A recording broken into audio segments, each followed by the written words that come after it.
I'd like to depart from the usual hilarity today to tackle a pretty serious issue that is affecting our nation. Please be warned, some viewers may find this content disturbing, or arousing, or both. A number of the political elite seem to be experiencing symptoms of a very rare condition that is causing them to involuntarily pose for selfies in which they gleefully congratulate themselves for terrible shit they've done. Now that would normally be all fine and dandy if you were fucking Emperor Commodus.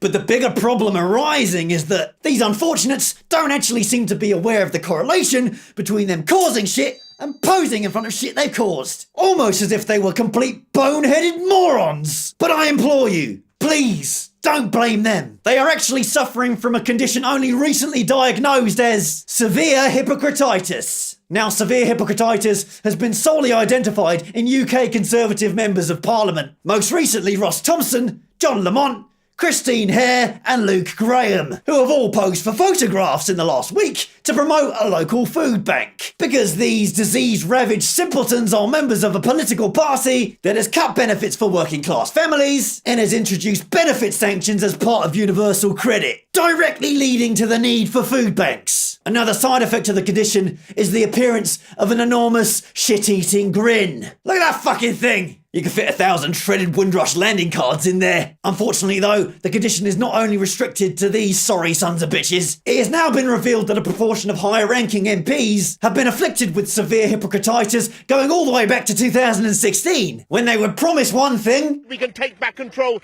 of £350 million a week, and then do the other. That person cannot be me. Or they would say one thing, I'm not going to be calling a snap election. and then do the other. The government should call a general election. Say one thing, But there isn't a magic money tree. and do the other. The DUP have been promised £1 billion.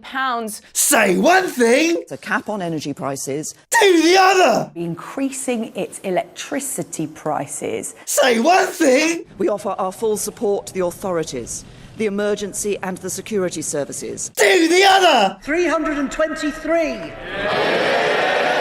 Say one thing, This crying wolf has to stop. do the other.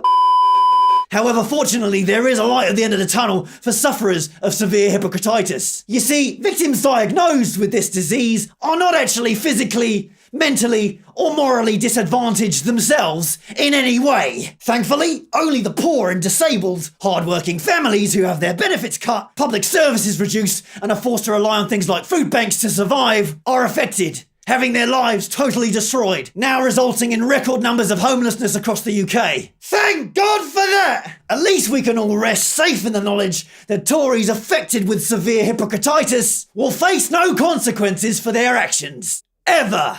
However, the medical professional who discovered severe hypocrititis deems that more research is needed to fully understand how a person can be such an unashamed evil twat as to develop the condition as a result. If you would like to donate and contribute to this worthwhile research, please go to www.fuckyoutoryassholes.twats. Give generously.